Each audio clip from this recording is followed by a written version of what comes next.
새벽 4시. 도시는 아직 잠들어 있다. 편의점 불빛 몇 개, 신호등의 깜빡임, 그리고 길 위에 나와 같은 사람들이 있다. 나는 오늘도 차에 오른다. 15년째 똑같은 시간. 시동을 걸면 익숙한 진동이 몸으로 전해진다. 계기판에 불빛이 켜지고 하루가 시작된다. 사람들은 말한다. 요즘 택시가 안 잡힌다고. 요금이 너무 비싸졌다고. 불친절하다고. 위험하다고. 이제는 미래가 없다고. 그 말들이 틀렸다고 하지는 않겠다. 하지만 그 모든 말 속에는 우리가 왜 이렇게 되었는지는 빠져 있다. 오늘 나는 기사의 입장에서 본 택시업의 미래를 이야기해 보려 한다. 정책도 아니고 플랫폼도 아니고 오로지 운전대 잡은 사람의 눈으로 본 이야기다. 내가 처음 택시를 시작했을 때 택시는 망한 직업이 아니었다.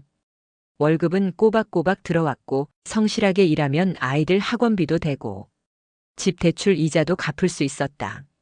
누군가는 직장을 잃고 마지막 선택으로 택시를 탔고 누군가는 정년 퇴직 후 제2의 인생으로 택시를 탔다. 그때까지만 해도 택시는 가난한 직업이 아니라 버티면 먹고 사는 직업이었다. 하지만 어느 순간부터 이 일은 생활이 아닌 생존이 됐다. 아이러니하게도 요즘은 손님이 없는 게 아니다. 손님은 많다. 특히 밤에는 더 많다. 문제는 그 손님을 태울 사람이 없다는 것이다. 젊은 기사? 거의 없다. 신입 기사? 보기 힘들다.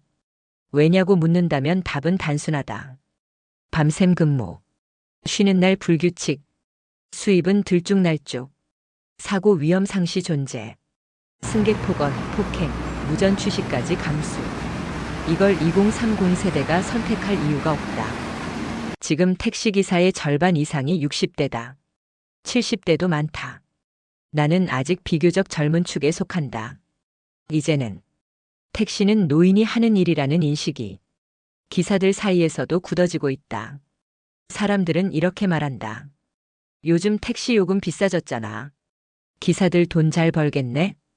그 말이 얼마나 현실과 다른지 직접 해보지 않으면 모른다. 요금이 올랐다. 맞다. 그런데 동시에 함께 오른 게 있다. 기름값, 보험료, 정비비, 차량 할부금, 플랫폼 수수료, 특히 호출앱 수수료는 예전엔 존재하지도 않던 비용이다. 법인 택시의 경우 요금이 올라도 회사가 가져가는 몫이 먼저 빠진다. 기사에게 돌아오는 돈은 생각보다 많이 늘지 않는다. 요금은 오르는데 체감 소득은 그대로이거나 오히려 줄어든다. 이게 지금 택시기사들이 느끼는 현실이다. 정부는 말했다. 기사들의 수입을 안정적으로 보장하겠다. 그래서 도입된 것이 월급제다. 이론적으로는 좋다. 기본급을 주고 성과에 따라 인센티브를 붙인다. 그런데 현실은 다르다. 회사는 말한다. 월급 받았으니까 목표 매출은 채워야지. 그래서 기사들은 예전보다 더 강한 압박을 받는다. 몸이 아파도 나와야 하고 쉴 날에도 나와야 한다. 회사는 적자가 나면 차를 세운다. 휴업을 한다. 면허만 남기고 문을 닫는다. 결국 월급제는 기사에게는 자유를 잃게 만들고 회사에는 부담만 키운 제도가 되는 경우가 많았다. 예전에는 길에 손님이 있었다. 지금은 스마트폰 안에 손님이 있다. 카카오 앱 배차 시스템. 이제 기사들은 코를 골라 태울 자유가 거의 없다. 호출을 받지 않으면 평점이 떨어지고 배차가 밀리고 소득이 줄어든다. 호출이 어떻게 배정되는지 기사는 모른다. 왜 저 콜은 가고 이 콜은 안 오는지 설명해주는 사람도 없다. 플랫폼이 만든 규칙 안에서 우리는 그냥 운전할 뿐이다. 플랫폼은 기술 기업이고 우리는 그 기술을 따르는 노동자다. 우리가 손님을 태우는 게 아니라 플랫폼이 손님을 우리에게 배정해주는 구조로 바뀌었다. 승객이 화를 낸다. 왜 이렇게 안 잡혀요? 왜 이렇게 비싸요? 왜 이 길로 가요? 그 분노는 기사에게 쏟아진다. 하지만 우리는 요금도 배차도 시스템도 결정하는 사람이 아니다. 우리는 그저 정해진 규칙 속에서 운전대를 잡았을 뿐이다. 그런데도 잘못은 기사 몫이 된다. 욕을 먹고 폭행을 당하고 무전취식 피해를 보고 신고를 당한다. 그래도 우리는 다음 손님을 태운다. 예전에는 개인 택시 면허를 따면 평생 먹고 산다는 말이 있었다. 지금은 다르다. 면허값은 여전히 비싸지만 수익은 예전만 못하다. 보험은 비싸지고 차값은 오르고 기름값은 불안정하다. 개인 택시도 더 이상 안정적인 노후 대책이 아니다. 많은 기사들이 말한다. 이제는 면허도 짐이다. 코로나 때 많은 기사들이 택시를 떠났다.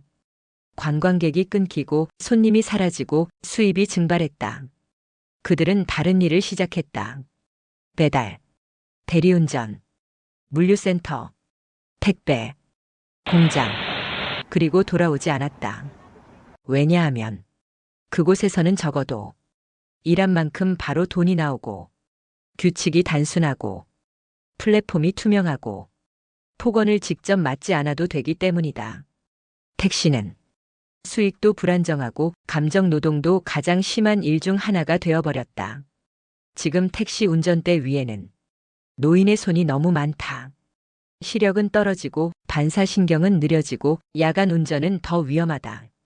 하지만 선택지가 없는 분들이 대부분이다. 연금만으로는 살기 어렵고 다른 일을 하기도 어렵다. 그래서 다시 운전대를 잡는다. 그리고 사고 위험은 곧바로 기사 개인의 책임으로 돌아온다. 고령화는 택시업의 가장 큰 폭탄이다. 요즘 뉴스에는 자율주행 택시가 자주 등장한다.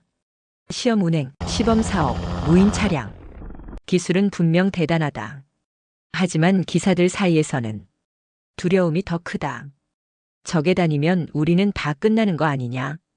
정부는 말한다. 택시와 공존할 것이다. 하지만 지금까지 기술과 노동은 대부분 공존하지 못했다. 새 기술은 언제나 사람을 대체해왔다.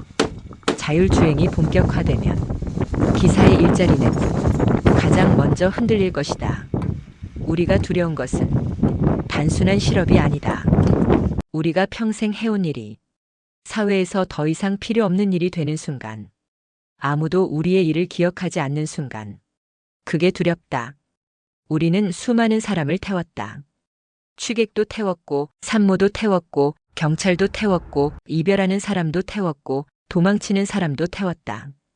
도시의 가장 어두운 순간과 가장 긴급한 순간에 늘 함께 있었던 직업이 사라질지도 모른다는 두려움.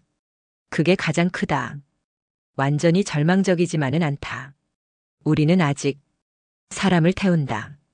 사람의 온기를 느낀다. 사람의 이야기를 듣는다. 아이가 태어나는 날 병원으로 가던 부부, 마지막 출근 날 눈물을 참던 가장, 시험에 떨어지고 울면서 타던 청년, 끝내 사랑을 놓고 내리던 노인. 택시는 아직 사람의 인생과 맞닿아 있다. 이것이 완전히 사라지지는 않을 것이다. 우리는 이런 외침을 하지 않는다. 부자가 되게 해달라. 혜택을 달라. 우리가 원하는 건 단 하나다.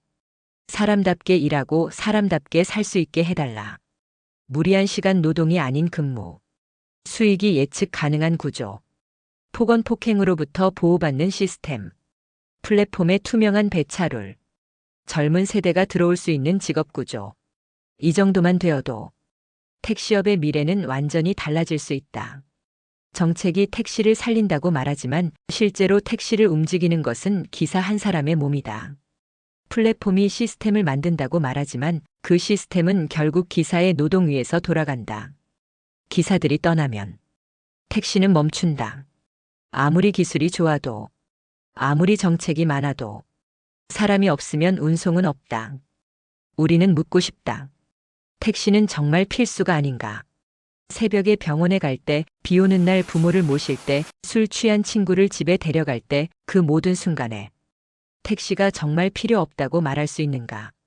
우리가 원하는 것은 특별 대우가 아니다.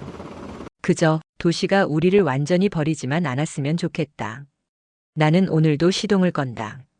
그리고 다시 길 위로 나간다. 언제까지 이 일을 할 수 있을지는 모른다. 10년일지, 5년일지, 1년일지. 하지만 오늘은 여전히 내가 태울 사람이 있고 내가 가야 할 길이 있다. 그것으로 아직은 충분하다. 내용이 유익하셨다면 구독, 좋아요를 부탁드립니다. 감사합니다. 21세기 경제브리핑이었습니다.